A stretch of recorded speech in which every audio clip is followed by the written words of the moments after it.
Assalamualaikum warahmatullahi wabarakatuh.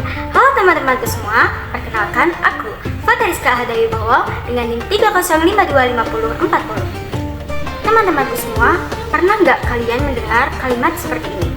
1000 kebaikan bisa hilang hanya karena satu kesalahan. Kalimat itu memang bukan ayat Al-Quran, tetapi sering terjadi dalam kehidupan kita sehari-hari. Mungkin kita pernah membantu teman saat kesulitan, mengerjakan tugas bersama, bahkan meminjamkan barang yang kita miliki kepada teman. Tapi suatu hari, hanya karena satu kesalahan yang kita perbuat, seketika 1000 kebaikan tersebut hilang begitu saja. Nah, itu membuat kita merasa kecewa karena kebaikan yang kita lakukan selama ini tidak ada artinya hanya karena satu kesalahan yang pernah kita lakukan. Akhirnya muncul rasa kecewa, sampai ada yang bilang seperti ini, kalau begini, mending aku nggak usah berbuat baik lagi. Fenomena seperti ini sering terjadi di lingkungan sekitar, baik di lingkungan keluarga, pertemanan, kampus, bahkan di media sosial. Banyak orang yang memilih berhenti berbuat baik hanya karena kebaikan mereka tidak pernah dihargai. Jika kita berbuat baik hanya untuk mendapatkan pengakuan dari manusia, maka kita akan mudah kecewa. Lalu, bagaimana Al-Quran mengajarkan kita dalam menghadapi keadaan seperti ini? Allah Subhanahu wa Ta'ala pernah berfirman dalam surat Al-Insan ayat 9 yang berbunyi, A'udzubillahi minasyaitonirrajim, Bismillahirrahmanirrahim. Innama nud'imukum liwajhillahi la nuridu minkum jazaa'an wala syukura. Yang artinya, sesungguhnya kami memberi makanan kepadamu hanyalah karena mengharap wajah Allah semata. Kami tidak menghendaki balasan dari kamu dan tidak pula ucapan terima kasih. Ayat ini menerangkan bahwa orang yang beriman ketika berbuat baik, mereka tidak mengharapkan balasan dari manusia atau pujian dari manusia, tetapi mereka hanya berharap ridha Allah semata. Nah, menurut tafsir Al-Misbah karya Profesor Muhammad Quraish Shihab, ayat ini menerangkan bahwa keikhlasan dalam menjadikan Allah sebagai tujuan utama dalam setiap amal. Orang yang ikhlas tidak bergantung pada pujian atau penghargaan dari manusia.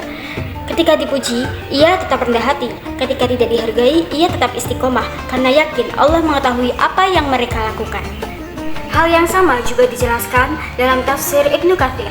Beliau menerangkan bahwa orang-orang yang soleh berbuat baik hanya untuk mencari pahala dari Allah, bukan karena ingin dikenal sebagai orang yang baik atau mendapatkan ucapan terima kasih. Kalau lihat kondisi sekarang ini, banyak orang yang berlomba-lomba menunjukkan kebaikannya di media sosial. Namun, mereka berhenti berbuat baik karena mereka merasa tidak pernah dihargai. Bahkan, padahal jika kita kembali kepada Quran Surat Al-Insan ayat 9, seharusnya kita menyadari bahwa nilai sebuah kebaikan tidak ditentukan oleh banyaknya pujian dari manusia, tetapi bagaimana ketika kita niat melakukannya. Lalu, apa sih yang bisa kita lakukan? Pertama, kita luruskan niat. Berbuat baiklah karena Allah, bukan karena ingin dipuji.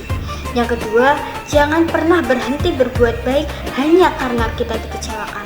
Penilaian manusia bisa berubah, tetapi Allah tidak akan pernah merubahnya, karena Allah mengetahui apa yang kita perbuat dan apa yang kita lakukan. Ketiga, yakinlah bahwa setiap perbuatan yang kita lakukan pasti akan mendapatkan balasannya. Mungkin bukan balasan dari manusia, tetapi kita akan mendapatkan balasan dari Allah Subhanahu wa Ta'ala. Teman-temanku sekalian, mungkin benar manusia bisa melupakan 1000 kebaikan yang pernah kita perbuat hanya karena satu kesalahan. Tetapi ingat, Allah tidak seperti itu. Allah akan selalu mengingat bagaimana niat kita dalam melakukan kebaikan. Apapun yang kita perbuat, Allah akan selalu mencatatnya dan Allah akan memberikan balasan yang setimpal dengan apa yang kita amalkan. Karena itu, jangan berhenti menjadi orang yang baik hanya karena pernah dikecewakan. Jangan biarkan penilaian orang lain mengubah niat baik yang sudah kita miliki. Ingat ya teman-temanku semua, teruslah berbuat baik meskipun tidak selalu dipuji, teruslah membantu meskipun tidak selalu dihargai. Karena mungkin manusia bisa melupakan semua kebaikan kita, tetapi ingat, Allah tidak akan pernah melupakannya. Semoga Allah Subhanahu wa Ta'ala selalu menjadikan kita hamba-hamba yang ikhlas dalam melakukan kebaikan dan mengharapkan ridhonya. Sekian dari saya. Wassalamualaikum warahmatullahi wabarakatuh. Bye bye semuanya.